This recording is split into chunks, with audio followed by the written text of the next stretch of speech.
नमस्कार, मी पंजाब डक. राज्यातल्या सर्व शेतकऱ्याला सांगू इच्छितो की दररोज वेगवेगळ्या भागामध्ये मान्सून दाखल होईल आणि जिथं जिथं ज्यांची ओल भरपूर जाईल, एकीत ओल जाईल, त्यांची माता पेरणी सुरू होईल. पण कापसाच्या लागवडी देखील होतील, म्हणून हा अंदाज लक्षात यायचा. काय होणार आहे?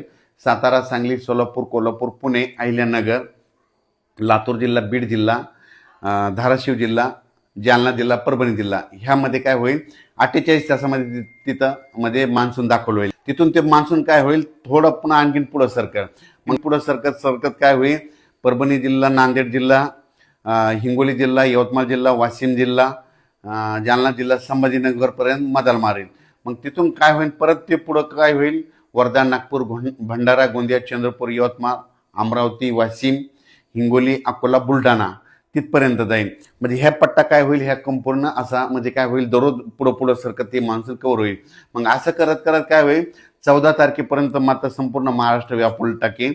आणि त्याच्यानंतर उत्तर महाराष्ट्राकडे काय होईल?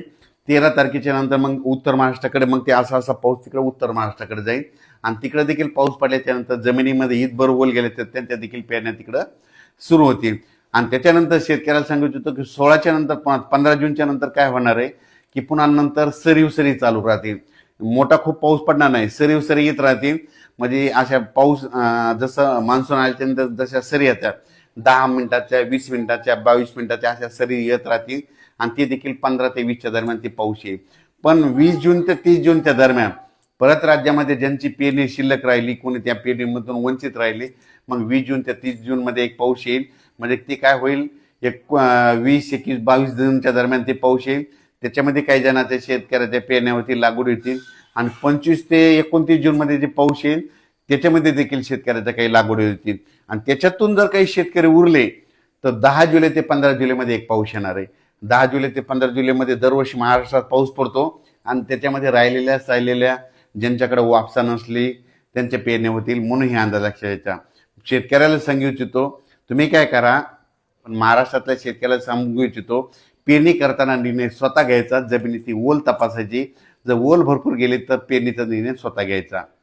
पण राज्यामध्ये काय झालं की बऱ्याच प्रसारमाध्यमातून म्हणले की यावर्षी दुष्काळ पडणार आहे आणि पाऊस पडणार नाही असं म्हणतात. शेतकऱ्याला सांगू इच्छितो, घाबरू नका. यावर्षी शेतकरी हिताचा पाऊस पडणार आहे.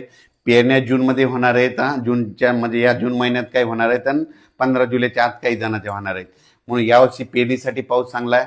आणि यावर्षी पिकाला लागल तसा पाऊस पडणार आहे. जूनमध्ये पेरणीचा पाऊस होईल, जुलैमध्ये थोडा जास्त पाऊस पडेल, ऑगस्टला थोडा कमी राहील.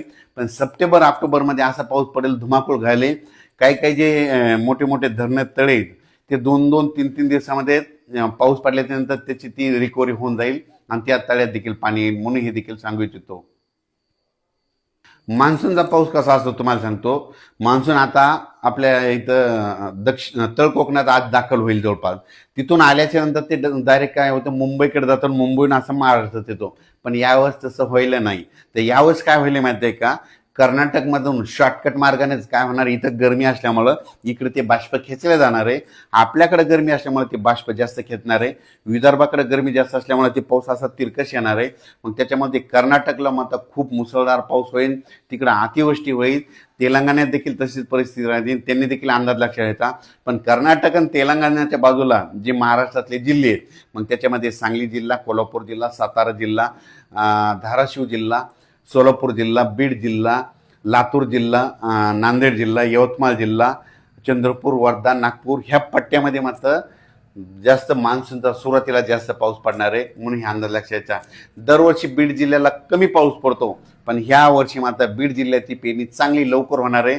बीडचे कडाष्टी जे भाग आहे, म्हणजे कडाष्टी दोन ते परिसर, कर्जत ते असा पट्टा अहिल्यानगरकडे जाणारा, तिथं दरवर्षी दुष्काळ राहतो. पण यावर्षी काय होणार आहे, तिथं पाऊस म्हणजे शॉर्टकट मार्गाने पाऊस येत असल्यामुळे तिथं देखील त्यांना पाऊस पडणार आहे. अहिल्यानगरला दरवर्षी पाऊस कमी पडतो, पण यावर्षी चांगले ओढे नाले खळखळून वाहणार आहेत, म्हणून त्यांच्यासाठी आनंदाची बातमी. परभणी जिल्हा, बीड जिल्हा, लातूर जिल्हा, नांदेड जिल्हा ह्या पट्ट्यात देखील काय होणार आहे, चांगला पाऊस पडणार आहे.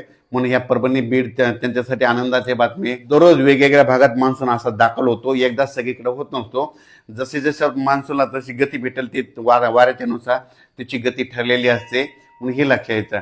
त्याच्यानंतर विदर्भामध्ये वर्धा जिल्हा झालं, भंडारा जिल्हा झालं, गोंदिया जिल्हा झालं, चंद्रपूर, यवतमाळ, वाशिम, हिंगोली, अकोला, अमरावती, बुलढाणा ह्या परिसरात देखील काय होणार आहे, सगळीकडे ते पुन्हा विदर्भातले 11 जिल्हे आपण टाकेल आणि विदर्भामध्ये शेतकऱ्याची ईदभर ओल गेली तर त्यांची देखील पेरणी सुरू होईल म्हणून हे देखील सांगू इच्छितो. त्याच्यानंतर जळगाव जिल्हा, धुळे जिल्हा तिकडे काय होईल, थोडा उशिरा पाऊस जाईल, पण जळगाव जिल्हा, धुळे जिल्ह्यामध्ये तिकडे देखील पाऊस पडणार आहे. तिकडे होईल हे मान्सून मुंबईकडे जाईल, मुंबईकडे गेल्याच्या नंतर तिकडं रिमझिम पाऊस पडेल, रिमझिममध्ये त्यांची ईदभर ओल जाईल आणि त्यांच्या देखील पेरण्या लागते. पण राज्यातल्या सर्व शेतकऱ्याला सांगू इच्छितो, शेतकऱ्यांना घाबरून जाऊ नका, पाऊस येणार आहे, पेरण्या होणार आहेत, काही चिंता नको. जूनमध्ये पाऊस पडणार आहे, जुलैला जास्त राहणार आहे, ऑगस्टला कमी राहील आणि सप्टेंबर, ऑक्टोबर परतीचा पाऊस धुमाकूळ घालणार आहे. अचानक वातावरण बदल झाला तर परत एक मेसेज दिला जाईल. धन्यवाद.